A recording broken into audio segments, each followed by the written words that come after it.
सर्वात मोठा शिवजन्मोत्सव सोहळा स्वरानंद मृदुंग क्लासने 101 पखवाज लावून केला अनोखा विक्रम। शिवजयंती उत्सव समिती घाटकोपर यांच्या वतीने सालाबादप्रमाणे याही वर्षी मुंबईतील सर्वात मोठा शिवजन्मोत्सव सोहळा मोठ्या थाटामाटात पार पाडण्यात आला।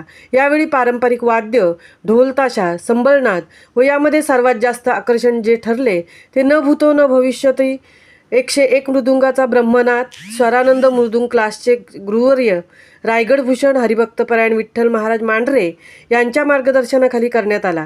या ब्रह्मनादात सिद्धेश्वर महिला हरिपाठ मंडळाने आनंदात न्हाऊन शिवभक्तांना मंत्रमुग्ध केले। सदर शिवरथ यात्रा संपूर्ण घाटकोपरमध्ये काढण्यात आली। या कार्यक्रमाला मुंबईमधील राजकीय, सामाजिक, कला, क्रीडा, शैक्षणिक क्षेत्रातील अनेक मान्यवर उपस्थित होते। हा कार्यक्रम पार पाडण्यासाठी सर्व शिवभक्त व पदाधिकारी यांनी मेहनत घेऊन कार्यक्रम यशस्वीरित्या पार पडला। या रथयात्रेची सांगता छत्रपती शिवाजी महाराज चौक, अमृतनगर येथे करण्यात आली। महामुंबईसह अंकुश महाराज कुमटेकर, मुंबई।